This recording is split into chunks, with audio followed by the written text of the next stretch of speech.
Assalamualaikum warahmatullahi wabarakatuh.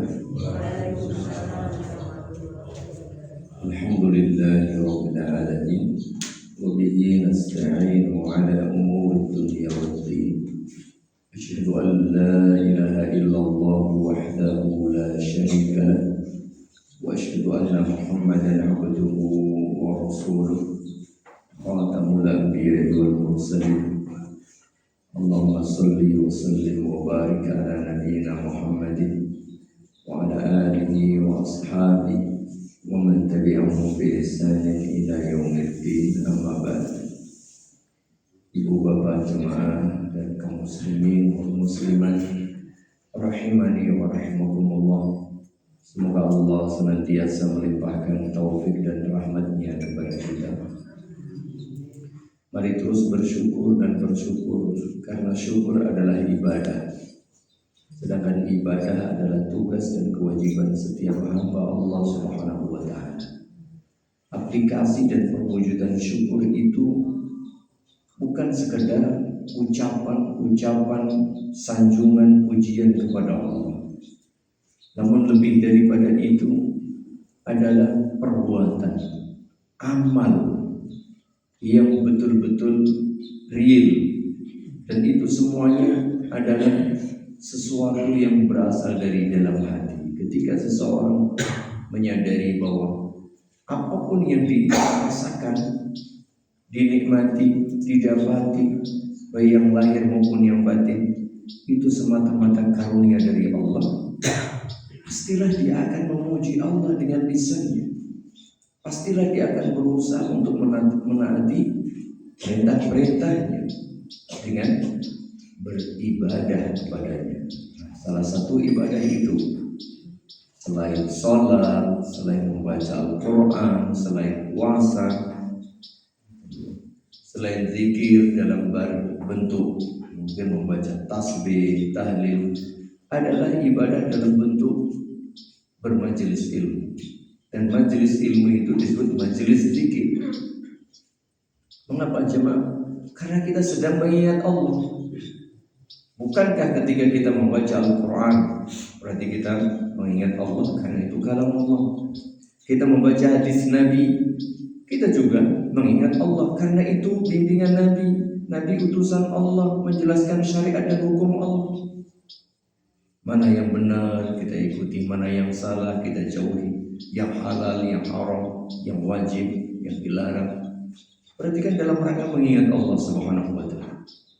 Maka jangan sampai pernah putus kita untuk berzikir kepada Allah. Salah satunya adalah dengan belajar. Dan ini bagian dari syukur. Bagian dari syukur. Karena hakikat syukur itu ketika seseorang melaksanakan ibadah kepada Allah Subhanahu wa ta'ala.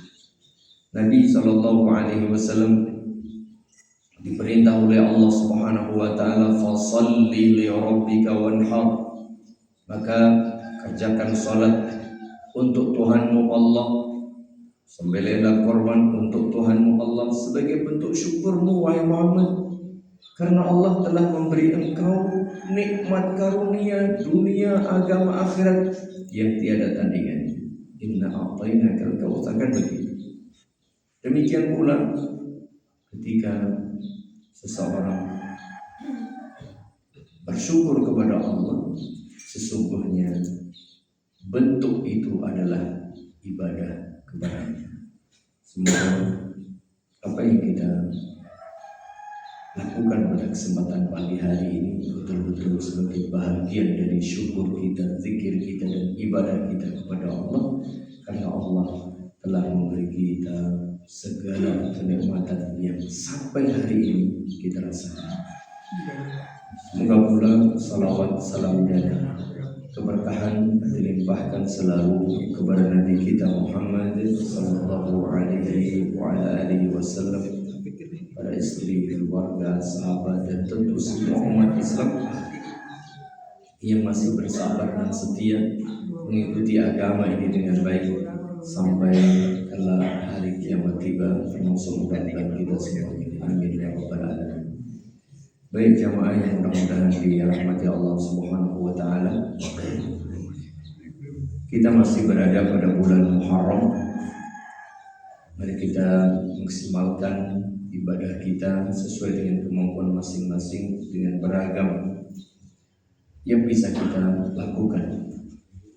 Nah, salah satunya adalah yang akan kita baca pada kesempatan pagi hari ini, yaitu bab ke-36 di dalam kitab Riyadhus Shalihin, Babu an-nafaqati 'ala al-'iyal, bab kewajiban memberi nafkah kepada anggota keluarga yang menjadi tanggung jawab kita.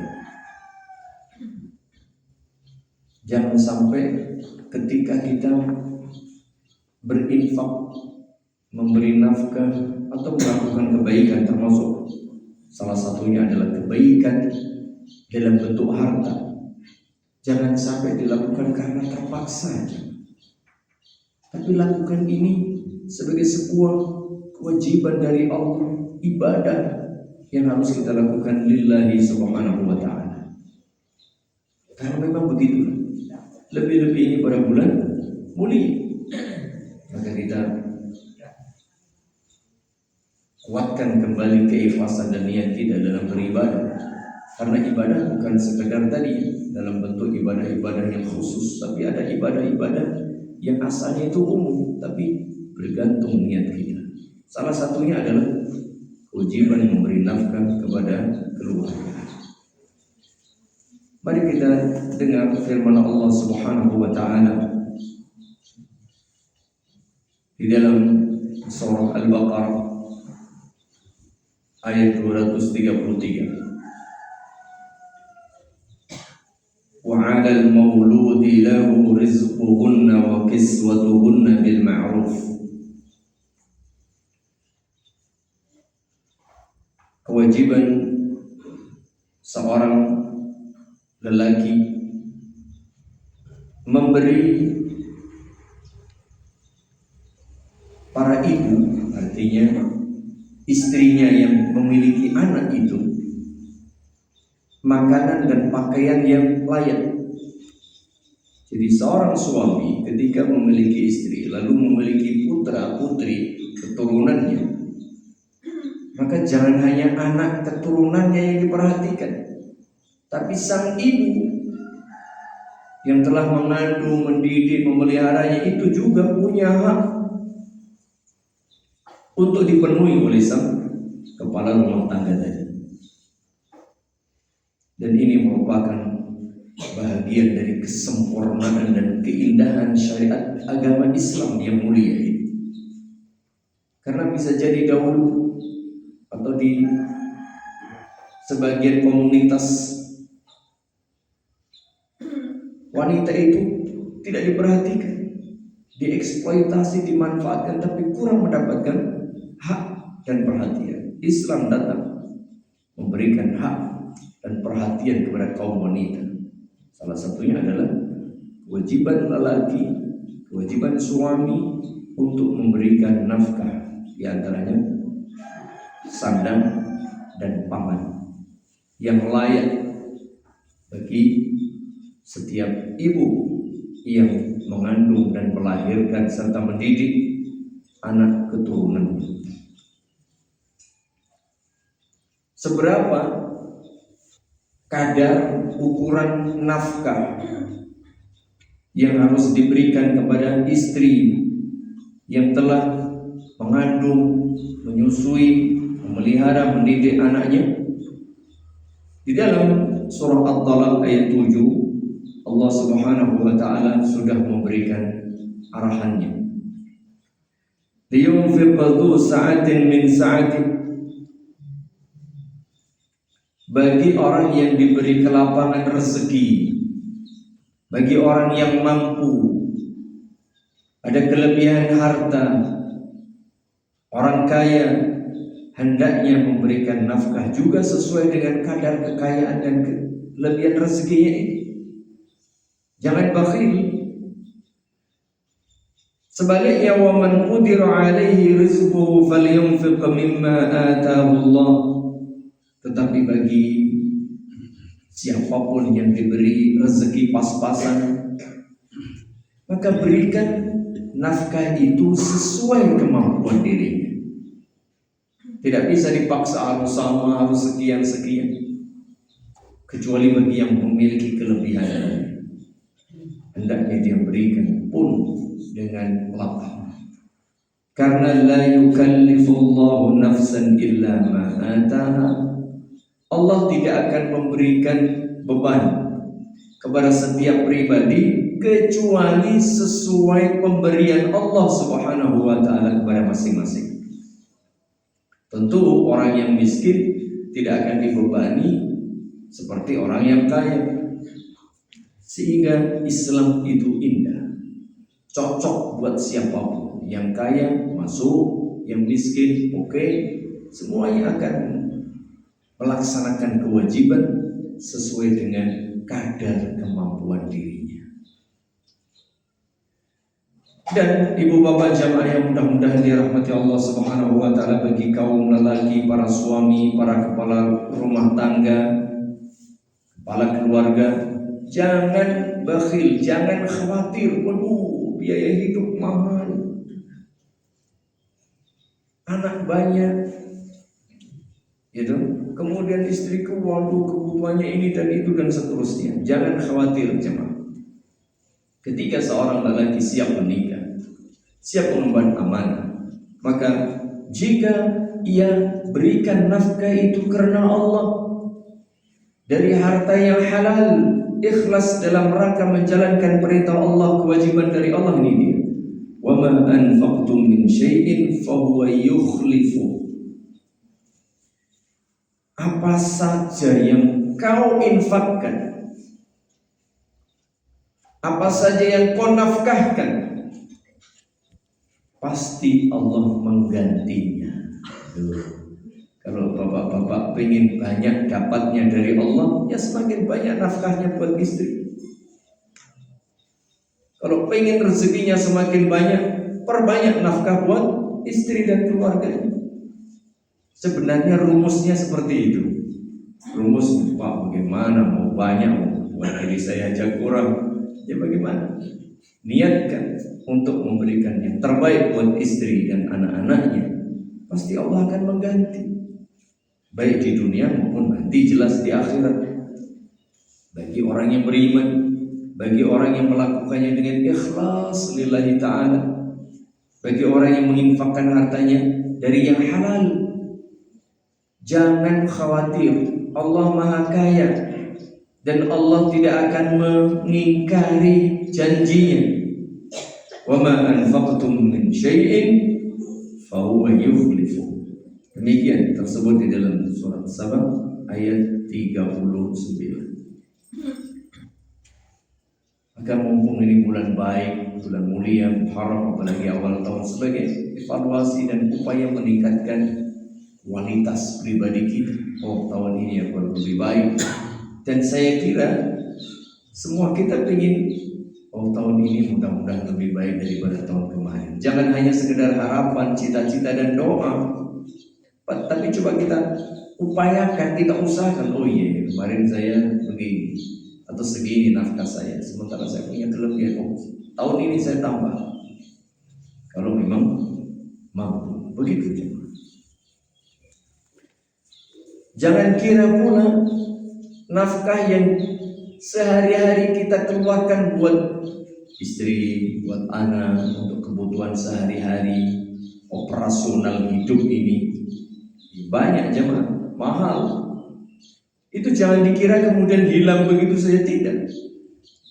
Mari kita lihat penjelasan dari Nabi SAW, menghasung, memotivasi bagi setiap lelaki, setiap kepala keluarga, setiap suami untuk semakin bertanggung jawab dan semakin dermawan dalam memberikan nafkah dan infak kepada keluarganya. An Abi Hurairah radhiyallahu anhu qala Rasulullah sallallahu alaihi wasallam, dinarun anfaqtahu fi sabilillah wa dinarun anfaqtahu fi raqabah wa dinarun tasaddaqta bihi ala miskin wa dinarun anfaqtahu ala ahlik a'zamuha ajran alladhi anfaqtahu ala ahlik.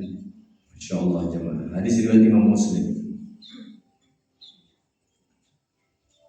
Monggo, saya lupa tadi tidak memanggakan.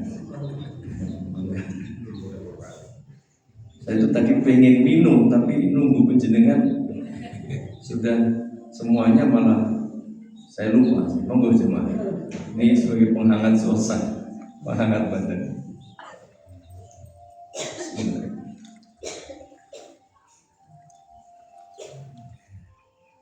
Alhamdulillah. Jadi hangat badannya, apalagi sekarang musim berdiding. Perlu penghangat. Baik, mari kita lanjut sambil diunjuk. Dinarun anfaqtahu fi sabilillah. Jika ada seseorang punya 1 dinar, di zaman dahulu mata uang adalah dinar dan dirham. Kalau sekarang mungkin ya $1, $1, atau 1 apalah begitu, 1 euro. Jika kau infakkan fi sabilillah, ya untuk apa saja, bangun masjid, untuk pengajian, untuk bantu orang, pokoknya fi sabilillah deh, untuk dakwah, untuk pengajian. Wa dinarun anfaqtahu fi raqabah. Begitu pula 1 dinar yang kau gunakan untuk memerdekakan budak. Ini amalan-amalan istimewa jemaah. Untuk fi sabilillah, untuk perjuangan agama. Pahalanya besar. Memerdekakan budak, jangan tanya, pahalanya besar. Orang terjajah, orang yang tidak bisa memiliki dirinya, lalu menjadikan bebaskan, menjadi bisa merdeka, memiliki dirinya. Wa dinarun tasaddaqta bihi ala miskin. Atau 1 dinar yang kau sedekahkan kepada fakir miskin. Ibu bapak memberi sedekah bagi orang yang membutuhkan, itu pahalanya besar. Memberi makan saja pahalanya besar, apalagi memberi pertolongan untuk ini dan itu yang sekian banyak.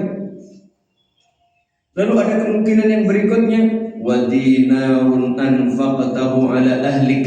Kalau tadi fisabilillah, memerdekakan budak, memberikan sedekah buat fakir miskin. Lalu ada kesempatan lain, 1 dinar itu diberikan, kau berikan kepada istrimu, kepada keluarga untuk kebutuhan sehari-hari, nafkah sehari-hari. Mana yang lebih besar? A'zamuha ajran. Mana yang paling besar pahalanya? Tadi fisabilillah. Sama-sama 1 dirham nih. Kalau kita mungkin sama-sama 1 juta, sama-sama 10 juta atau sekian. Fisabilillah, memerdekakan budak, fakir miskin, berikan kepada istri.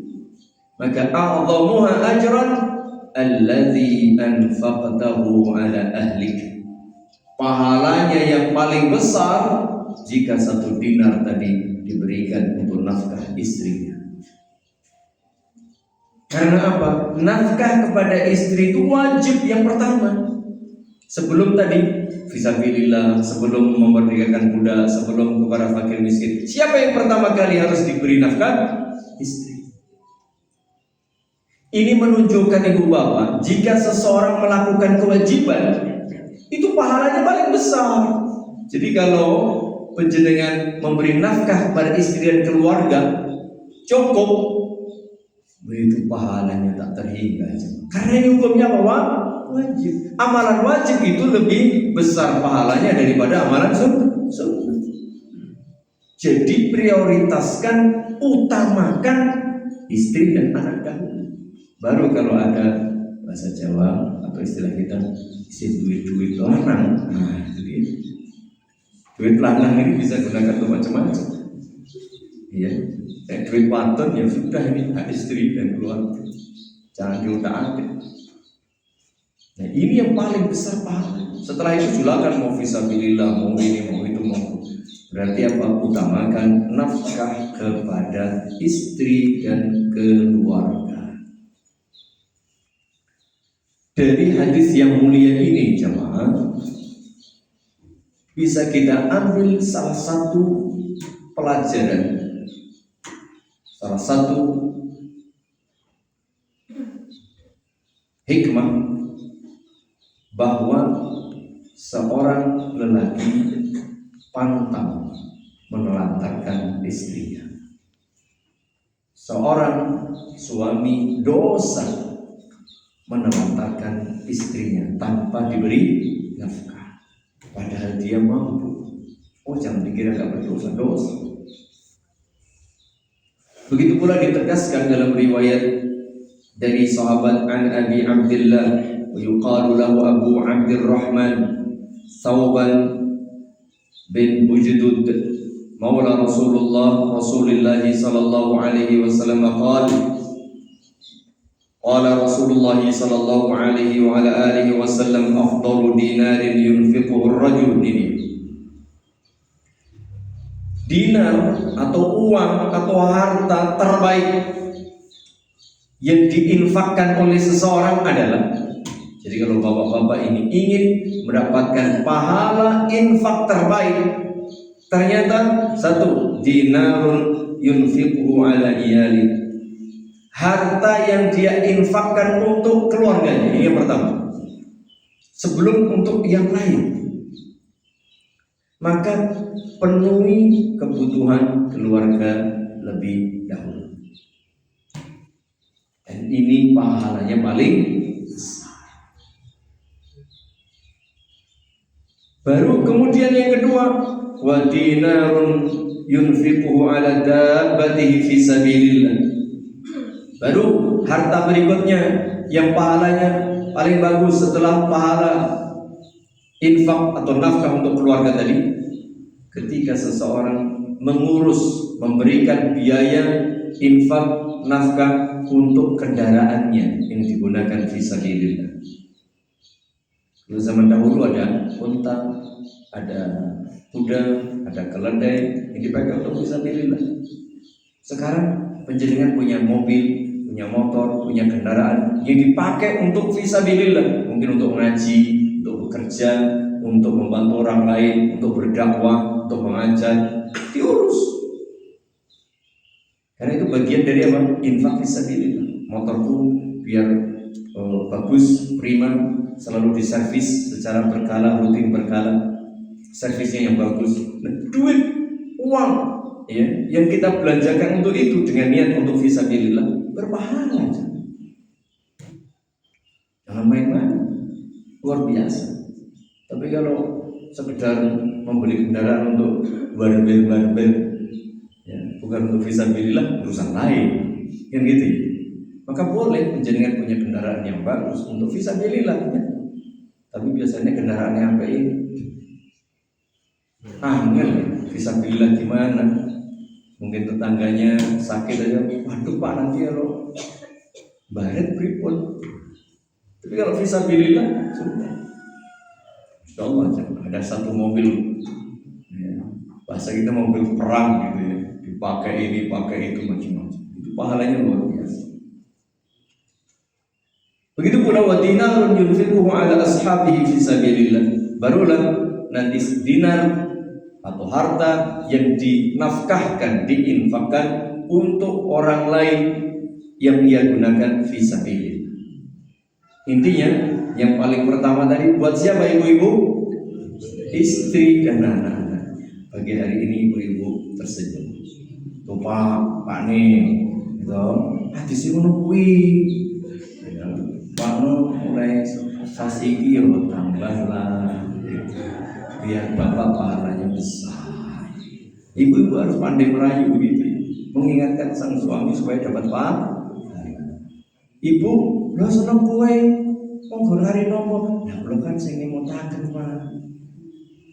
Kan harusnya bapak berterima kasih sudah saya ingatkan, bapak dapat pahala besar. Berarti kan tambah dong. Jadi kolaborasi yang baik, ya, suami istri itu demikian. An Ummi Salamah radhiyallahu anha qalat qultu ya Rasulullah hal li ajrun fi bani Abi Salamah an unfiqa alaihim wa lastu bi tarikatihim hakada innama hum baniya faqala na'am laki ajru ma anfaqti alaihim muttafaqun alaih. Suatu kali Ummu Salamah bertanya kepada Nabi SAW, wahai baginda Rasulullah, apakah aku akan mendapatkan pahala jika aku memberikan infak nafkah kepada anak turun atau keturunan Abu Salamah. Aku tidak ingin mereka terlantar begitu. Faqala na'am, oh iya, engkau akan mendapatkan semua balasan dari semua nafkah yang kau berikan, infak yang kau berikan. Termasuk ibu-ibu pula, jika ada kelebihan harta, jangan kemudian berat untuk berinfak itu. Siapapun kita yang mengeluarkan sebahagian harta rezeki yang Allah limpahkan, dapat pahala, dapat ganti dari Allah Subhanahu wa Ta'ala di samping pahala. Bahkan ini yang luar biasa, ibu bapak. An Sa'ad ibn Abi Waqqas radhiyallahu anhu fi hadithihi at-tawil alladhi qaddamnahu fi awal al-kitab fi bab an-niyyah. Ada satu hadis panjang yang dulu sudah disebutkan yang di awal kata beliau pada bab niat dari sahabat Sa'ad bin Abi Waqqas, anna Rasulullah sallallahu alaihi wasallam qala lahu, suatu kali Nabi memberikan bimbingan kepada beliau. Apa itu? Wa innaka lan tunfiqa nafaqatan tabtaghi biha wajha Allah illa ujirta biha. Kata Rasulullah sallallahu alaihi wasallam kepada Sa'ad bin Abi Waqqas, Sa'ad, setiap infak seberapapun itu, apapun bentuknya, infak, nafkah, pemberian harta yang kau sampaikan kepada pihak-pihak yang memang berhak mendapatkannya, apapun itu, seberapapun itu, jika kau niatkan ya, lillahi ta'ala, kita memberi nafkah kepada istri, niatnya ikhlas karena Allah. Kita memberikan ya biaya sekolah buat anak-anak kita ini lagi orang ribet, ya kan? Sebentar lagi masuk sekolah, buat biaya pokoknya membengkak. Apa-apa, niatkan ikhlas karena Allah, jangan gedumel, ya. Kalau mampu penuhi kebutuhan anak-anak kita, kebutuhan istri kita, tahun baru pelajaran dalam rangka ya mendidik, membiayai putra putri kita. Semua nafkah apapun bentuknya itu akan mendapatkan pahala. Illa ujirta biha, kau akan diberi balasan dan pahala dari Allah Subhanahu wa Ta'ala. Bahkan sampai pun hatta ma taj'alu fi imra'ati, semua ibu bapak, sampai pun setiap suapan yang kau berikan kepada istrimu. Ini istilah, artinya apa? Nafkah seorang suami buat istri, setiap hari dikasih makan, dikasih minum, dikasih ini, dikasih itu, semua operasional sang istri ini, jika suami itu ikhlas karena Allah, pahalanya besar. Maka bagi para suami yang kalau punya wasi yang banyak, ya, supaya apa? Pahalanya banyak. Coba kalau kita hitung bapak-bapak yang sudah menikah 30 tahun mungkin ya, tinggal hitung aja setiap bulan berapa ya. Mbak nih begini wis 30 tahun wis pirang sendok. Coba dihitung, ibu sehari makan berapa sendok ya, dihitung. Kalau setahun 360 hari ya kali sekian, berapa sendok, berapa kuintal beras itu yang sudah kita makan. Banyak Pak, itu baru kita makan, belum yang lain-lain, gitu ya. Kemudian an Abi Mas'ud Al-Badri radhiyallahu anhu, anin Nabi sallallahu alaihi wasallam, idza anfaqa ar-rajulu ala ahli nafaqatan yahtasibuha fa hiya lahu shadaqatun, muttafaqun alaih. Ini dia. Makanya jadi suami itu sebenarnya kalau seorang muslim dia punya istri, aduh, sayang kalau dia sampai tidak punya pahala, kebangetan. Setiap suami, ya, ini yang memberikan nafkah kepada istrinya, apapun bentuk itu, mungkin duit, mungkin perhiasan, mungkin pakaian, makanan, tempat, macam-macam lah, pokoknya infak buat istri. Nafkah buat istri dengan catatan yahtasibuha, dia melakukan itu ikhlas karena Allah. niatnya menjalankan kewajiban, ingin mendapatkan pahala dari Allah, bukan terpaksa, bukan gedumel, bukan ini, bukan itu, tetapi ikhlas karena Allah, maka semua itu dinilai sebagai sedekah. Padahal sedekah ini salah satu amalan terbaik. Salah satu amalan terbaik sedekah. Luar biasa. Kan tahun baru ini kita refresh, kita ingatkan kembali kewajiban atau salah satu kewajiban bagi kita kaum lelaki, bagi para suami, kepala rumah tangga. Ya, jangan kemudian lupa, ya, linak licu, lali anak lali lucu. Ya. Jadi harus selalu ingat, apalagi tahun baru, perenungan, evaluasi dan seterusnya. Berdoa sama Allah, ya Allah, tahun ini semoga aku bisa menjadi lebih baik, menjadi suami yang lebih baik, hamba-Mu lebih baik, bisa memberikan nafkah yang lebih baik buat istri dan anak-anakku dan seterusnya. Begitu. Jadi sedekah, pahala sedekah jangan tanya. Bahkan orang yang sudah meninggal itu ingin balik lagi supaya bisa bersedekah. Wa an Abdullah bin Amr bin al-As radhiyallahu anhu qala Rasulullah sallallahu alaihi wasallam kafa bil mar'i ithman an yudayyi'a man yaqut. Haditsun sahihun rawahu Abu Dawud wa ghairuhu. Ini dia. Nah, kalau tadi ibu-ibu, bapak-bapak, kewajiban setiap lelaki yang sudah memiliki istri, apalagi punya keluarga, anak dan tanggungan siapapun, memberi nafkah yang layak sesuai kemampuan dirinya. Bagaimana kalau ada tipe lelaki yang cuek, luweh, wis lapar tuli, wis mangan dhewe, iso golek duit dhewe, mana boleh? Tidak boleh, jemaah. Kata Nabi sallallahu alaihi wasallam, "Kafa bil mar'i itsman." Cukuplah seseorang itu sudah dapat dosa. Seseorang itu berdosa. Kapan itu? An yudayyi'a man yaqut, jika dia sengaja menelantarkan tanggungan dirinya. Tanggungan pertama siapa? Istri. Kedua anak, ketiga ya siapapun yang ada di dalam keluarganya itu. Kalau dia mampu tapi sengaja gak ngasih, berat jemaah, itu dosa jemaah. Wong dia sudah dikasih amanah kok sama Allah lewat mertuanya kan. Sudah aku nikahkan kau, aku terima Pak Bos ya. Jangan hanya digunakan untuk bersenang-senang sementara kewajibannya sekolah dewi, urip dewi. Jangan. Tidak boleh seperti itu. Jadi konsekuen sebagai seorang lelaki itu kesatria, ya.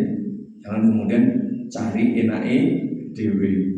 Ya, pas butuh, ya, ajai kewajiban dia malah telantarkan. Diancam keras ketika seseorang itu menelantarkan tanggungan dirinya.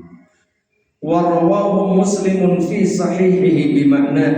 Begitu pula hadis semakna dengan tadi diriwayatkan oleh Imam Muslim. Qal dengan redaksi kafa bil mar'i ithman an yahdisa amman yamliku qutan. Seseorang sudah diberi dosa jika dia menahan hak orang yang berada di bawah tanggungannya. Harusnya dia mendapatkan nafkah. Mungkin setiap terserah memberi nafkah itu monggo lah. Mungkin bisa bulanan, bisa pekanan, bisa harian, itu teknis. Itu teknis atau mungkin tahunan, monggo saja. Karena bisa jadi dia kerjanya di luar negeri, jauh, pulang setahun sekali, ya kasih setahun sekali ini, bune kalau anak-anak ini setahun kasih, atau mungkin dikirim setiap bulan, itu teknis. Tapi kalau dia tidak ngirim dengan sengaja, padahal dia mampu, dia punya, nah ini dia sudah berdosa. Bahkan kisahnya seringkali kita baca, seringkali disampaikan oleh para penceramah juga, dan di mana-mana sering dijadikan contoh dalam hadis. seorang wanita yang dimasukkan ke dalam neraka gara-gara apa ibu-ibu? Seekor kucing. Dia punya kucing, lalu dimasukkan ke kandang, dikunci, lalu tidak dikasih makan, akhirnya kucingnya mati. Kucing saja menjadi sebab dia masuk neraka. Ini bukan kucing, istri, anak, manusia, sampai nggak dikasih makan, ya dosanya lebih gede coba. Seekor kucing saja yang tidak diberi makan sampai mati dan tidak dilepas, ya kalau dilepas, itu bisa menjadi sebab seseorang masuk neraka. Berarti dosanya gede. Apalagi menelantarkan istri, anak, dan tabungannya. Itu dia. Jadi ini bimbingan Islam mengingatkan kita selalu supaya menjadi pribadi-pribadi yang konsekuen, kesatria, amanah, bertanggung jawab. Kan begitu. An Abi Hurairah radhiyallahu anhu. Ini dia Ibu Bapak. Masya Allah. Pahala yang banyak pokoknya kalau jadi suami muslim lalu paham agama wis.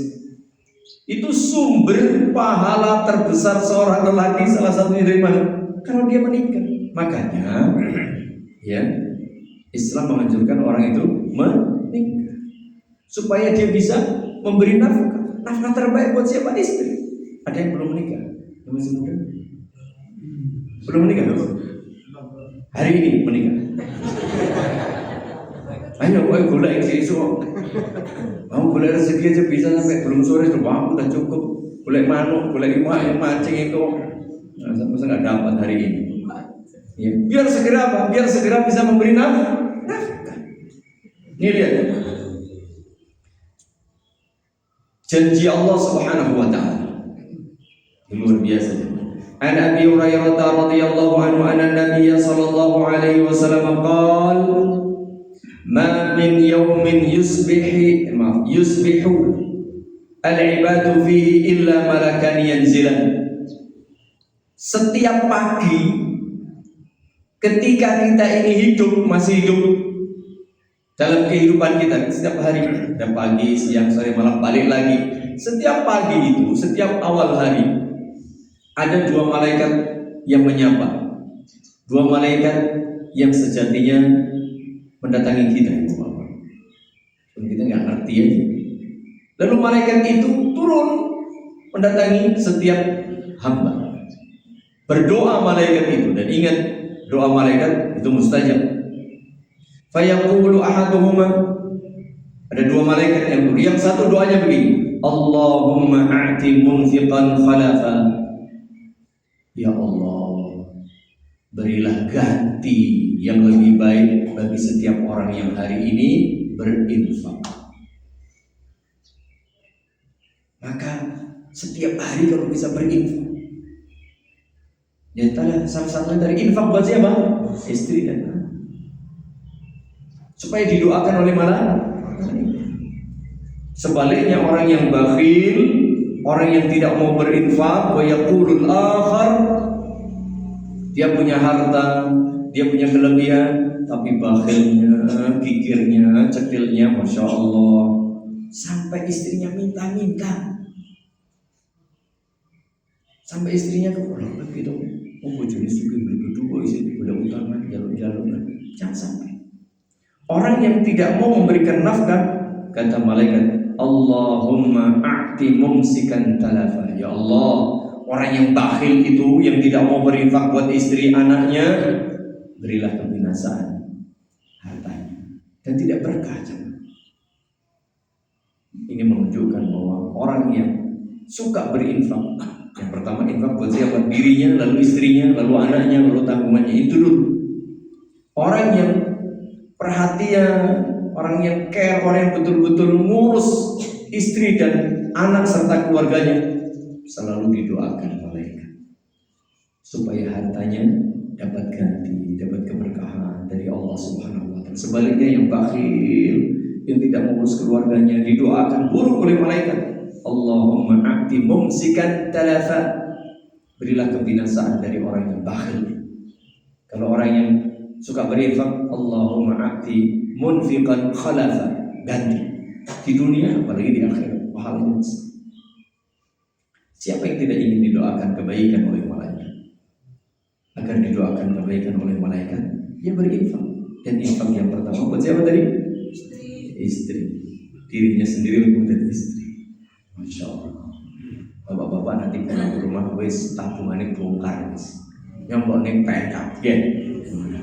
Alhamdulillah. Tapi memberikannya jangan begitu, baru ngaji aku malah tek gitu. Jangan gitu. Ya harus dengan ikhlas karena Allah. Kalau nggak ikhlas, wes entek duitnya nggak dapat pahala, rugi. Kemudian ini dia anjuran tadi ya, bahwa infak yang pertama buat dirinya jelas agar dia tidak minta-minta. Yang kedua buat istri, buat anak dan orang-orang yang di bawah tanggungannya. Berikutnya buat kerabatnya aja mah. Kalau kita punya kerabat barangkali yang mohon maaf tidak mampu, maka itu diutamakan. Orang tua kita misalnya penjenengan sudah jadi orang, sudah cukup, sudah kaya, lalu orang tuanya mungkin ya sudah sepuh, sudah tidak bisa bekerja, mungkin tidak ada pensiunan dan seterusnya, maka ini yang harus diurus.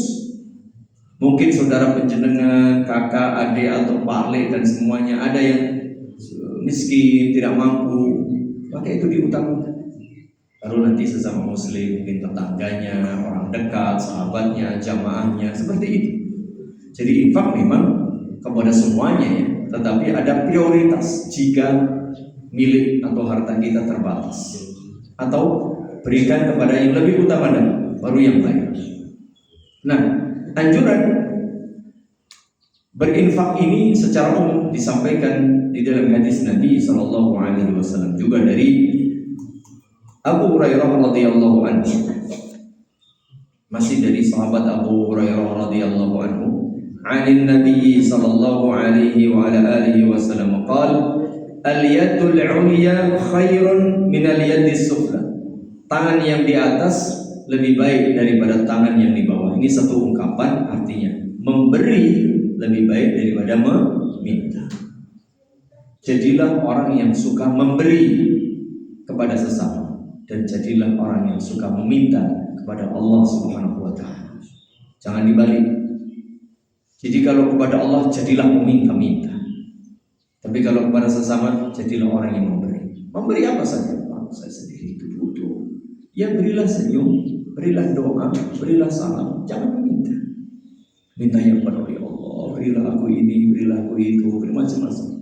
Tapi kalau pada orang lain senyum, salam. Orang artinya kita cukup, orang artinya kita kaya. Jangan sampai orang artinya kita ini miskin. Karena kita tidak pernah meminta kepada orang lain. Dan itu yang dipraktikkan oleh para sahabat radhiyallahu anhum ajma'in. Banyak sahabat yang miskin, tapi orang nggak ngerti kalau dia miskin. Karena tidak pernah meminta kepada orang lain. Tidak pernah meminta. Padahal dia butuh, padahal dia miskin. Dia hanya mengadu kepada Allah Subhanahu wa taala. Begitu prinsip seorang muslim. Dan dia suka memberi. Ya memberi apa yang dia mampu. Memberi tidak harus dalam bentuk harta aja. Kalau memang dia miskin, beri doa. Dia doain saudaranya tanpa ia ketahui. Dia kasih salam, dia kasih senyum, kasih bantuan mungkin tenaga ini dan itu. Kalaupun dia tidak mampu dalam urusan harta. Ini prinsip. Memberi lebih baik daripada meminta. Wa bada' biman ta'ud. Nah ini penting. Bagaimana aturan kita? Utamakan, prioritaskan orang yang menjadi tanggunganmu. Tadi tanggunganmu siapa? Ya istri, anak, dan orang yang di dalam keluarga itu. Mungkin orang tua kita ikut kita, ya itu otomatis. Ponakan kita ikut kita, ya dia di situ. Jadi utamakan. Wa bada' biman ta'ud.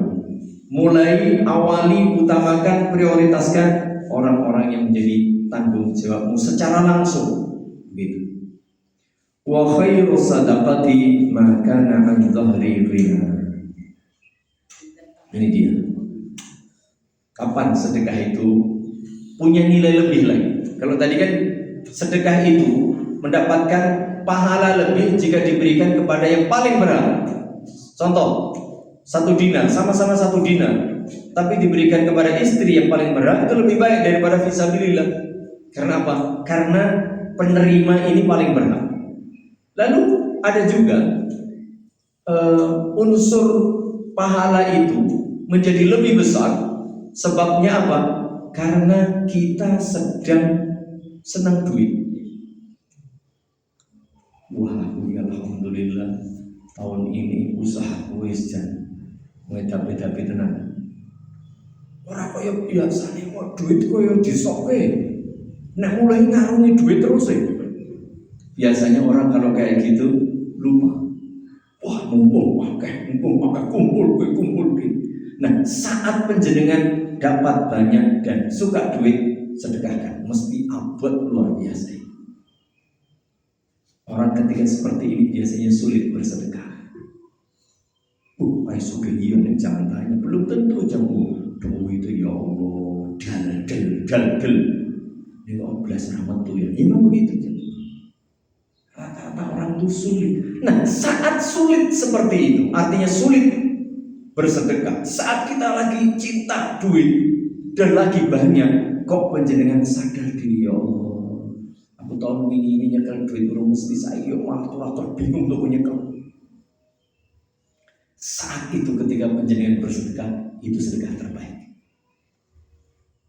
Kapan?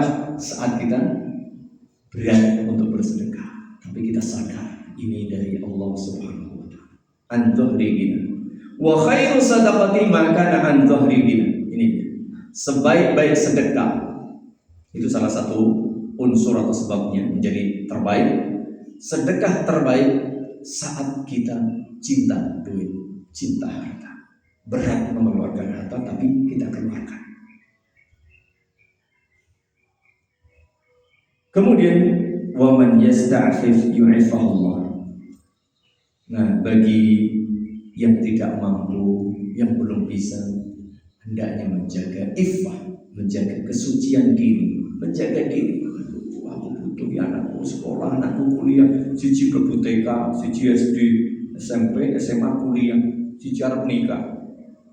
Bareng. Ini mumpung aku lagi jadi kepala, mumpung aku jadi pejabat, wis korupsi tidak. Jaga kehormatan, jaga kesucian, cari duit yang halal, meskipun punya kesempatan yang haram, jangan. Nah, iffah, kewibawaan, kehormatan itu seperti itu. Jaga tetap yang halal, karena Allah memberi janjinya, wa man yasta'fif yu'ifahullah. Barang siapa menjaga kehormatan dirinya, Allah akan jaga kehormatan. Jangan sampai kemudian melanggar larangan. Karena memang godaan berat juga seperti ini. Begitu pula jangan meminta-minta, jatuh kehormatan kita. Sebaliknya waman yastaghni yughnihillah. Orang yang selalu bersyukur, qanaah merasa cukup, wis alhamdulillah diberi sekian, diparingi sementen, alhamdulillah. Tak istilahnya di jembreng, tarik semene iso dicake, pasti Allah akan memberikan kecukupan.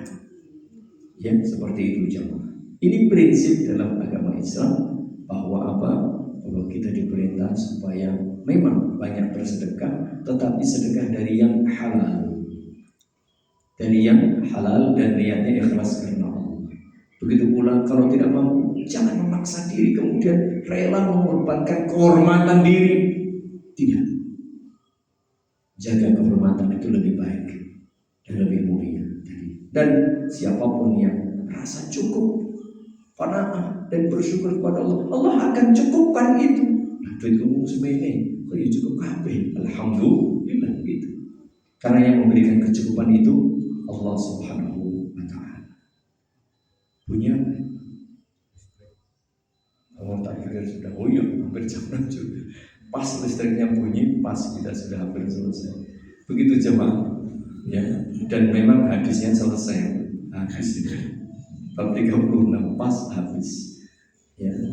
Jadi Intinya ibu bapak jamaah yang mudah-mudahan dirahmati Allah Subhanahu wa taala, bab 36 ini babun nafaqati 'alal iyal. Satu, bahwa lelaki punya kewajiban berinfak dan bernafkah buat dirinya, jelas, buat istrinya, buat anaknya, buat semua yang berada di bawah tanggungan.